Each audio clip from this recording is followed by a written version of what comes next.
Let's talk about the war crimes that Georgia committed yesterday against TCU. Pretty bad. Pretty bad showing from the TCU Horned Frogs, but if you didn't know they were going to get blown out, I don't know really who you were listening to, but at the same time, I'd have told you they had gotten blown out. I did not think that it would be a 50-point ball game.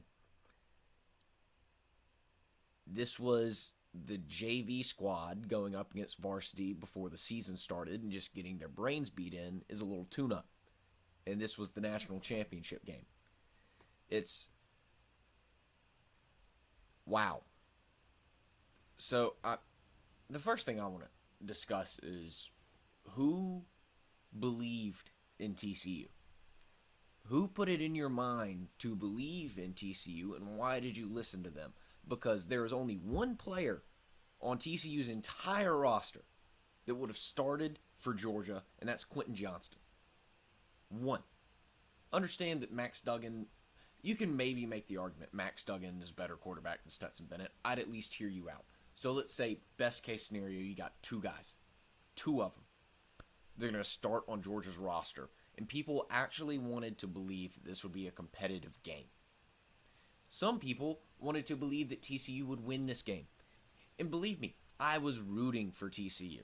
I wanted to see Cinderella go dance. I wanted to see her put on the glass slipper as the clock struck midnight, and I wanted to see the Horned Frogs come out. Because, truth be told, this is the last time we're going to see anything like that happen with the expanded playoffs. We're going to see TCU get into the playoff way more. Absolutely. There's going to be a TCU and a Tulane in the playoff every year. But they're never going to make it to the championship game.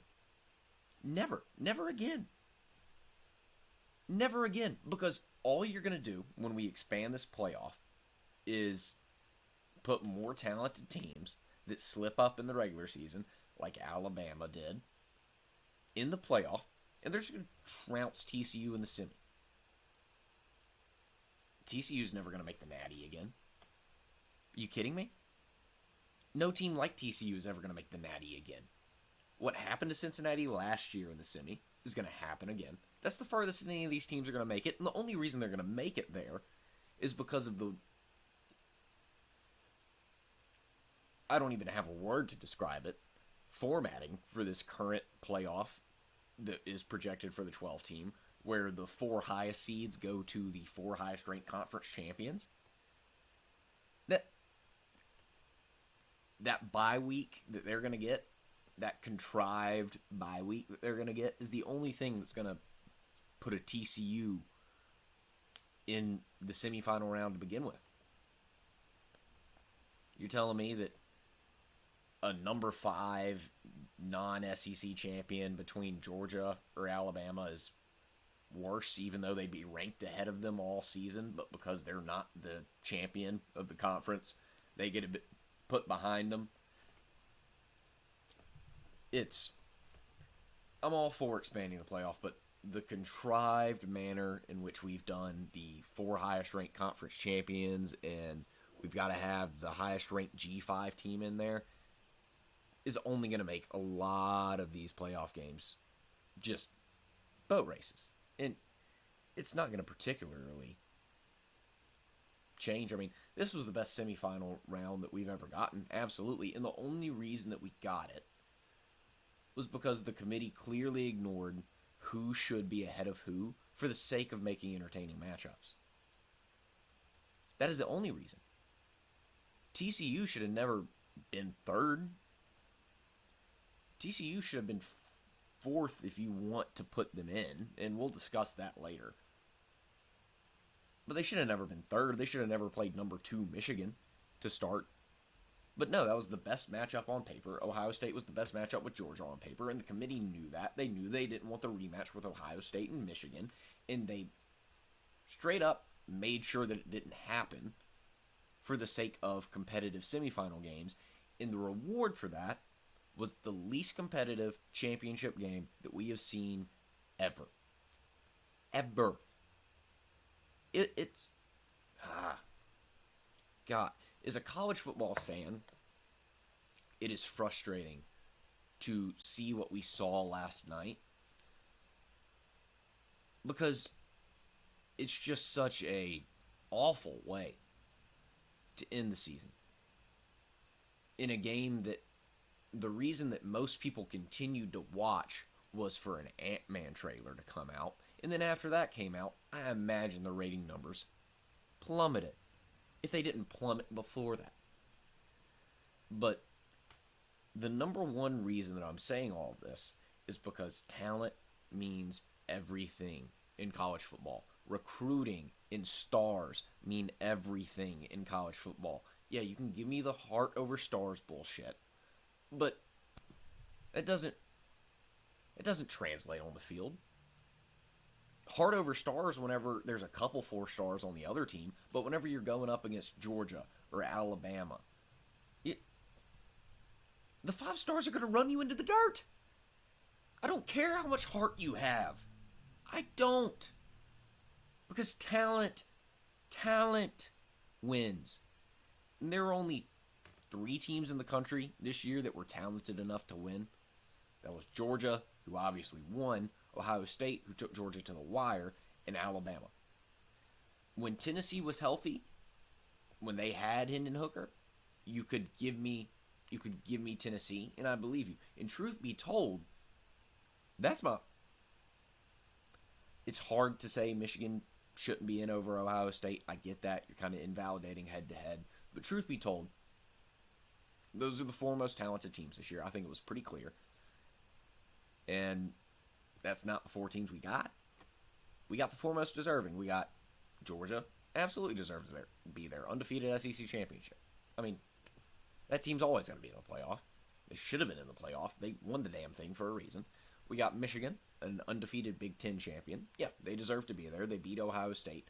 But this is the reward system in the college football playoff for Michigan and Ohio State alike is they don't schedule a tough non-conference. The Big Ten is weak. The only other reasonably tough game that either of those teams played was Penn State. They played essentially a 1 or 2 game season against each other to get into the playoff. One team lost and still got in. And then you have TCU, who everyone all year knew was fraudulent. We all knew that they were. It was fun to believe in them. It was fun to root for them. But we all knew they were fraudulent. It took second half comeback after second half comeback after fourth quarter comeback after game-winning field goal. I mean, it was team of destiny stuff. And if they went undefeated, yeah, you can't keep them out because they won every game. But when they lost that Kansas State game, the correct choice to get the 4 best teams in the playoff was to leave them out because everyone knew that they weren't one of the 4 best. That was proven yesterday. The fact that the AP finishes them at 2nd in the country is unbelievable, especially after they lose. They finish their season losing 2 of their last 3. They lose their conference championship and don't fall in the rankings because the College Football Playoff Committee wanted to contrive a scenario in which they avoided a rematch and got the best semifinals possible. And then they don't just lose in the national championship. Georgia actually needs to go to international court for what they did to TCU. It was a war crime. They need to be tried at Nuremberg. And they still stayed 2nd in the AP poll at the end of this? You're kidding me. That's awful. But I want to go back to the talent means everything thing. Everything thing, sure. You cannot recruit like TCU does and expect to win a national championship. You cannot do it. You will not do it. It will not happen because Georgia exists, because Alabama exists, because Ohio State exists, because Texas exists. I mean, they're getting their recruiting going. Oklahoma exists. Yeah, they had an awful year, but they'll recruit. They'll be back because Lincoln Riley at USC is recruiting. Because Florida is going to recruit. Napier's going to recruit. Mario at Miami is going to recruit. Clemson is still going to recruit. You've got all the LSU. LSU, how the hell did I not mention LSU? LSU is going to recruit like hell. Ohio State is going to recruit like hell. I don't know if Michigan will recruit like hell, but they'll recruit. They'll recruit better than TCU. TCU got a one-off on them because Michigan plays a decades-old offense. And you're simply not going to beat those teams.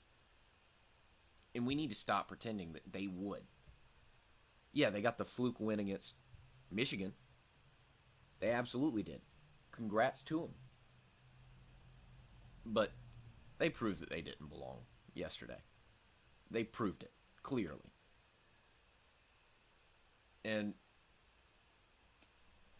that's the reward for the committee putting the four most deserving teams in and not the four best teams. You make your bed, you sleep in it. I hope they enjoyed the product that they had last night. That's what you get. That's on you. You made your bed, sleep in it. And I think it should have been very clear to everyone involved, even before the championship game ever kicked off, because TCU took not one, not two, but three transfers from Bama who didn't see the field. And they transferred for playing time at TCU. They transferred to TCU to see the field more. They transferred to a team who was in the national championship to see the field more than they did for a team that didn't make the playoff because the roster is worse. Because the talent is worse. And you still believe that they could be in that game? That they could win that game? And speaking of narratives of what you believed, I don't want to take away from anything Georgia did, but the whole leading up to the game, the Stetson Bennett press conference where it was, people doubted us. You say you didn't, but you did. No one doubted you, Georgia. Not a soul. Everyone knew you would go undefeated in conference play. The only time that you would be in danger of taking a loss would have been in the SEC championship game. No, wait, hold up. I will say that Tennessee game was an actual test. There was some legitimate worry that Georgia could lose that game. There was one game in the regular season where Georgia was remotely considered to be concerned. The SEC championship game, everyone knew Georgia didn't need to be concerned. And the only reason that people wanted to say anything before this game was because someone needed to create a narrative. But no, Georgia was never doubted. Are you kidding me? Are you kidding me? And then Nolan Smith after the game saying people thought we were going to go 7-5. I don't know what Kirby is telling them. Obviously it worked. But I don't know where anyone pulled Georgia 7-5 out of their ass. Did you see their schedule? They were never going to go 7-5. That is a laughably bad narrative that they have concocted. And I just want to point that out because that is hilarious to me. But back to TCU. I do really want to emphasize that this is the worst national championship team that I've seen in my lifetime. I mean, clearly, Notre Dame was in that 2012 national championship against Alabama for all of my lifetime until yesterday. 2012 Notre Dame probably wiped the floor with TCU. Truth be told. I mean, this TCU team did not belong. It was clear they did not belong, and they never belonged. And simply, I want to close this national championship discussion with SEC athletes do not compare to the rest of the country. So whenever you point at the SEC's bowl record because Will Levis opts out for Kentucky, because Anthony Richardson and half of the Florida team opts out, And you want to say, oh, the SEC struggled in bowl games. The SEC doesn't have a winning record in bowl games. The SEC is not that good. You're kidding yourself. You are kidding yourself, because that same Florida team beat the Pac-12 champion in week 1 of the regular season. Because that same Kentucky team was ranked ahead of just about everyone in the country for a while. Because they had talent, because they had hog mollies on the front. And Tennessee, without their starting quarterback, went in boat raced Clemson without their starting quarterback. So that's apples to apples. The SEC athletes are simply that much better. There's a reason they get drafted in an alarming rate compared to every other conference. There is a reason for that. It is because the SEC recruits the best athletes in the country, and it is clear and present and obvious. Stetson Bennett was running around and getting the edge whenever he pleased on TCU, and he isn't the most athletic quarterback in the SEC by a mile. He's a sneaky good athlete. A sneaky good athlete. Should not be getting the corner on your defense at will.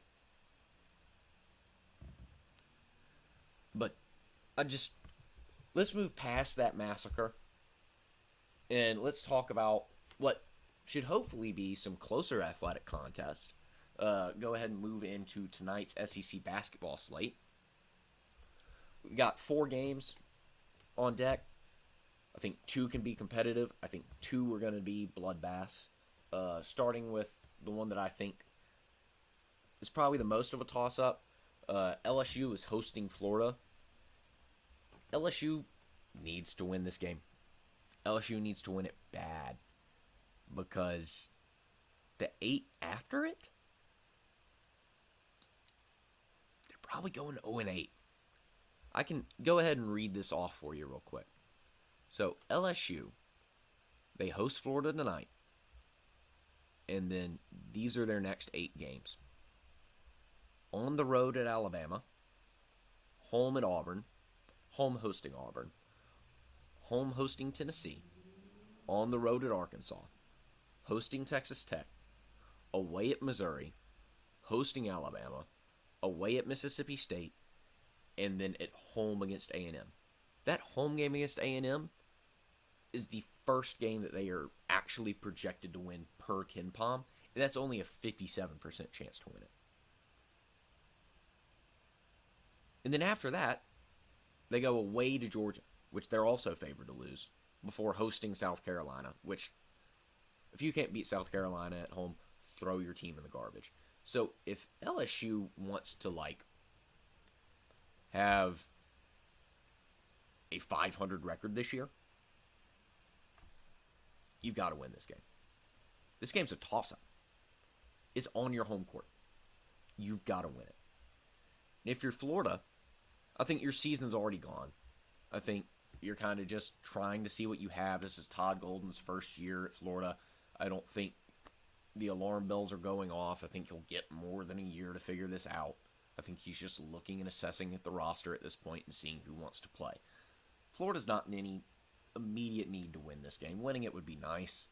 They're not making the tournament. LSU's not making the tournament. If they're going to make a tournament, it's the NIT, and that's a big maybe. So, this may be a pride game for both squads. So this one, I think, is very evenly matched. It could go either way. This should be an interesting one to watch. And in the grand scheme of things, it doesn't really matter, though. Neither of these teams are making any noise. So, moving on to a team that could matter, Ole Miss is hosting Auburn in the Pavilion at Oxford. Ole Miss is not Ole Miss as a whole. Kermit Davis is coaching for his job at the moment. I mean, it is clear and obvious when they brought him back for a year that it was a bad choice. We knew it then. It's showing now. But what Ole Miss does have is a bit of an opportunity here. They've got some winnable games. They've got this home game versus Auburn that if they can win, they can grab some momentum. They host Georgia. You can win that. They go on the road to South Carolina. You can win that. Going on the road to Arkansas, you're not getting out of there with a win. Hosting Missouri, you could snag that. You could. So right there, we're looking at 4-1. Then they go on the road to Oklahoma State. God, no, they're not winning that. Then they host Kentucky. If Kentucky continues to skid, I think the team will quit. Because this isn't what anyone signed up for. So if Kentucky continues to slide, that's a game Ole Miss can win. If Kentucky rebounds, they're going to get ran out of the gym. Because the talent discrepancy is just massive. But then they go on the road to Vandy. You can win that. On the road to Georgia. You can win that. Hosting South Carolina. You can win that. On the road to Florida. You can win that. Hosting Mississippi State. You can win that. On the road at Auburn. You're not winning that. Hosting LSU. You can win that. Hosting A&M. You can win that. On the road to Missouri. You're probably not winning that. So they can scrap out a respectable conference record, but it takes them winning all of these toss-up kind of games. Because all these games that they can win, the only ones that I really strongly feel that they will are hosting South Carolina and hosting LSU and going to South Carolina. So those are 3 games that I firmly feel they'll win for the rest of the year. But if they can pull this one off and they can snag momentum and they can ride it, I mean, Deshaun Ruffin is a great player. You can ride him. Matthew Morrell is a fantastic scorer. If he can get hot and those 2 guys can carry you, Kermit Davis might coach for his job. It'll be interesting to see. But for the team that can actually do something, more than likely, Auburn. Right now, the last I saw this morning, they're still sitting on a double-digit seed line. Going on the road and winning at Ole Miss, that's something you've got to do if you want to move to that single-digit line. It's something you've especially got to do if you're wanting to salvage the opportunity to compete for the SEC title for the regular season. This is something that you've got to do. And this is, right here, the start of the easiest 5-game stretch for them in conference play. On the road at Ole Miss, home at Mississippi State, on the road at LSU, on the road at South Carolina, and then hosting A&M. Yes, three away games in that. Away games are not easy to win in conference, but they are away games against bad basketball teams. And this is the easiest stretch that they're going to get for 5 straight games in conference play. So they've got to capitalize on this. They've got to go 5-0 if they want to compete for an SEC title, if they want to have a single-digit seed line. They've got to capitalize on this 5-game stretch. And the way that they do that is making jump shots. Wendell Green has to be a consistent shooter. It cannot be Johnny Broome and Johnny Broome alone. They have got to make jump shots from the perimeter at a respectable rate. I think if they can do that, they go 5-0. But if the jump shooting's inconsistent, you get another Georgia performance. You go into an arena where you should walk away with a win, and it shouldn't be a problem. You shoot like shit, and you walk out with a loss. And Auburn cannot afford that at the moment.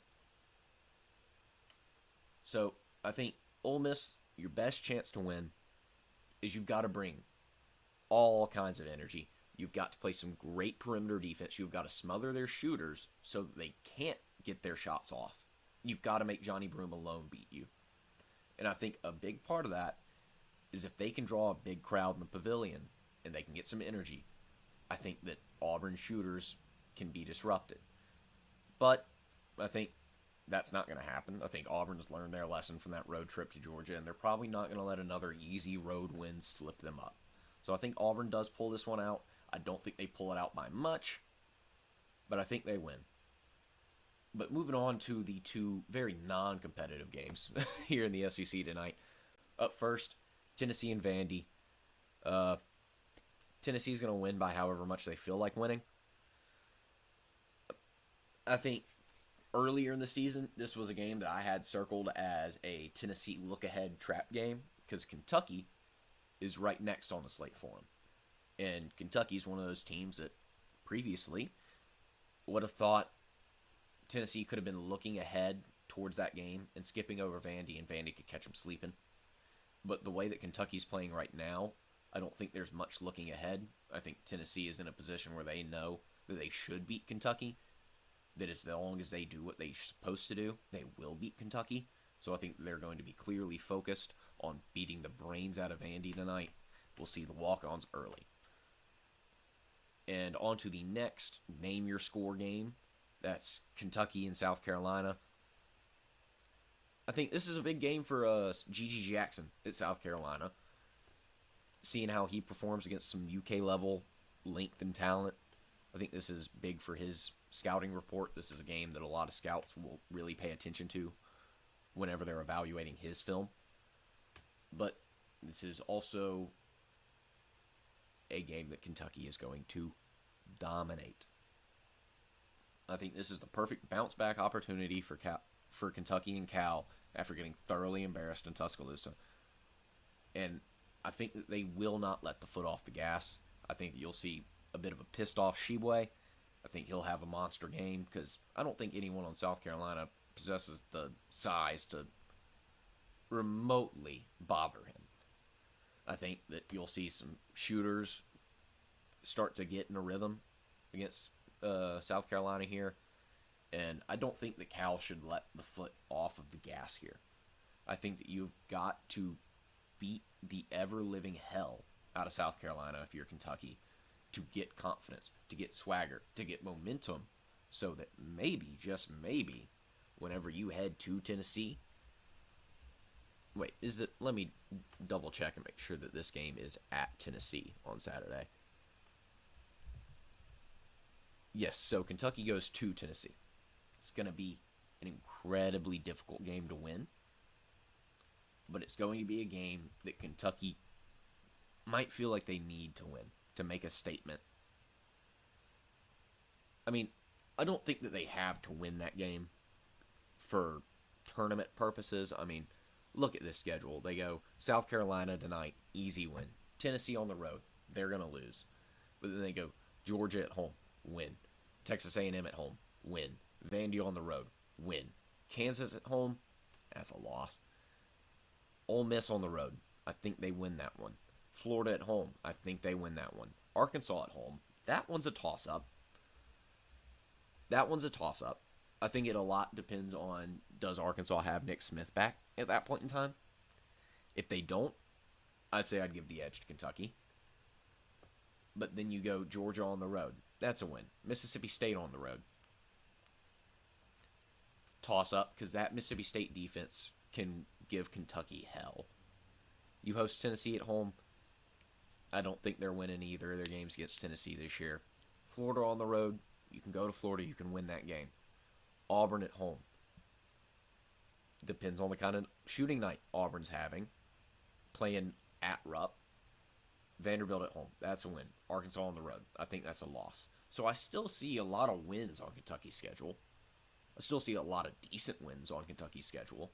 And if they can win a couple of these toss-up games, I think they're perfectly fine. But winning against Tennessee would be big for them because it would be a sign of getting things back on track. It would be a sign of that talent that we know is there coming together and figuring something out. Because, I mean, they've played good games against high-caliber competition. I mean, Michigan State went into double OT. Michigan State's a good team. They're not a great team, but they're a good team. UCLA, it was a 10-point game. It felt like UCLA was in control the whole time, but Kentucky didn't look like... Sorry about that. Never add visual to your podcast because it just results in the worst setup. And now I've got everything falling everywhere, and now I'm just going to hold the mic, and I don't really have the filter in front of it. And so the podcast is falling apart here at the end, right at the 30-minute mark, and I think I'm just going to call it because I don't need to discuss this anymore. Kentucky's going to beat the hell out of South Carolina, And I think Kentucky will be all right. So we're going to end it there. Thank you for bearing with me. If you made it to the part of this podcast where it all fell apart, congratulations. You sat through 30 minutes of my ramblings. You did it. I'm very proud of you. Anyway, I'm going to move on and get on with my day. It was a pleasure having you listening to me. Have a good one.